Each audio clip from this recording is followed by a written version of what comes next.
নবান্ন অভিযান নিয়ে ইতিমধ্যেই সকাল থেকে শুরু হয়ে গেছে পুলিশি প্রস্তুতি। কারণ যেখানে আজকে ইতিমধ্যেই প্রস্তুতি নেওয়া হয়েছিল নবান্ন অভিযানে যে কর্মসূচি রয়েছে সেই কর্মসূচি এখন একদিকে রয়েছে, পাশাপাশি পুলিশি নিরাপত্তা যথেষ্ট আঁটোসাঁটো এই মুহূর্তে করা রয়েছে। আমি আমার ক্যামেরা পার্সন সমরকে বলবো সেই ছবি দেখাবার জন্য। এই মুহূর্তে দেখতে পাচ্ছেন যে নবান্নের যে অভিমুখ যে ব্রিজ, সেই ব্রিজে ফ্লাইওভারে ওঠার আগে এখানে প্রত্যেকটি জায়গায় পুলিশের তরফ থেকে ব্যারিকেড করে রাখা হয়েছে। প্রচুর সংখ্যক পুলিশ এখানে মোতায়েন করা হয়েছে।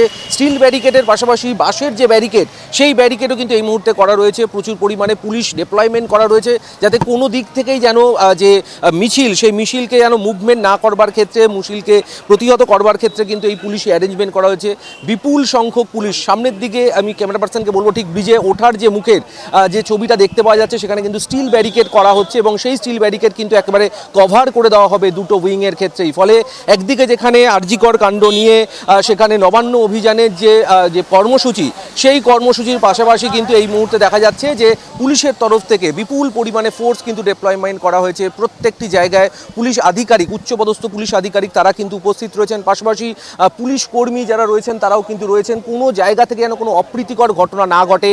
যে মফ যেখানে সামিল হওয়ার কথা নবান্নের অভিমুখের দিকে, সেই মফকে আটকাবার ক্ষেত্রেই কিন্তু এই যাবতীয় অ্যারেঞ্জমেন্ট কলকাতা পুলিশ এবং রাজ্য পুলিশের তরফ থেকে নেওয়া হয়েছে। ফলে যে বলা হচ্ছিল একটা কোথাও গিয়ে একটা কিন্তু যে বক্তব্য উঠে আসছিল যে নবান্ন অভিযানকে ঘিরে অন্য কোনো ছক রয়েছে, একটা অপ্রীতিকর ঘটনা ঘটানো, সেই জায়গায় দাঁড়িয়ে পুরো বিষয়টাকে কিন্তু রদ করবার জন্য প্রচুর সংখ্যক পুলিশ কিন্তু পুরো কলকাতা জুড়ে বিভিন্ন জায়গায় কিন্তু মোতায়েন করা হয়েছে। এই মুহূর্তে আমরা দেখতে পাচ্ছি যে পুলিশের উচ্চপদস্থ আধিকারিক তারা কিন্তু উপস্থিত হচ্ছেন এবং সমস্ত জায়গায় কিন্তু পুলিশি ডিপ্লয়মেন্ট এবং পুলিশি ব্যারিকেড একেবারে নজর কাড়ার মতন। সেখানে স্টিল ব্যারিকেড থেকে শুরু করে বাঁশের ব্যারিকেড এবং সব জায়গায় কিন্তু পুলিশের উচ্চপদস্থ আধিকারিকরা উপস্থিত রয়েছেন।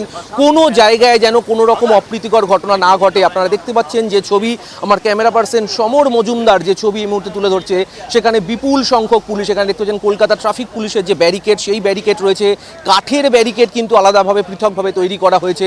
এখানে সমস্ত জায়গা খতিয়ে দেখা হচ্ছে, সেখানে যাতে কোনো রকম যেন ফাঁক ফোকর না থাকে, কোনো রকম যেন নেগলিজেন্সি না থাকে, সেটা কিন্তু অত্যন্ত খতিয়ে দেখা হচ্ছে। কারণ আরজিকরের যে ঘটনা, সেখানে আরজিকর হাসপাতালে বা কিছু সময় আগেই যে অপ্রীতিকর ঘটনা ঘটেছিল, সেখানে বিক্ষোভকারীরা তারা কিন্তু একেবারে ভেতরে মুভমেন্ট করে গেছিল।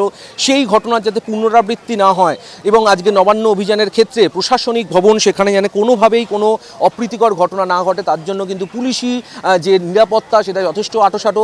বিভিন্ন জায়গায় ত্রিস্তরীয় নিরাপত্তা বলায় কার্যত মুড়ে ফেলা হয়েছে। কলকাতার বিভিন্ন গুরুত্বপূর্ণ যে পয়েন্ট, যেখান থেকে মিছিল আসার কথা, সেই সমস্ত জায়গায় কিন্তু ইতিমধ্যেই মোতায়েন করা হয়েছে বিপুল পরিমাণে পুলিশ। এবং সেখান থেকে দাঁড়িয়ে যাতে আন্দোলনকারী যারা যে মিছিল করে আসার কথা, ছাত্র যুব সমাজের তরফ থেকে যে মিছিলে ডাক দেওয়া হয়েছে, সেটা কোনোভাবেই যেন নবান্নর দিকে যেন মুভমেন্ট করতে না পারে, তার নিরিখেই কিন্তু কলকাতার বিভিন্ন জায়গায় এবং পাশাপাশি দ্বিতীয় হুগলি সেতু সংলগ্ন যে সেই মুভমেন্টের ক্ষেত্রেও কিন্তু বিপুল পরিমাণে বাঁশের ব্যারিকেড পাশাপাশি স্টিল ব্যারিকেড করে কার্যত বিপুল সংখ্যক ফোর্স ডিপ্লয়মেন্ট করা হয়েছে কলকাতা পুলিশের তরফ থেকে। ক্যামেরা সমর মজুমদারের সাথে অভিষেক সেনগুপ্ত, ভারত টিভি, কলকাতা।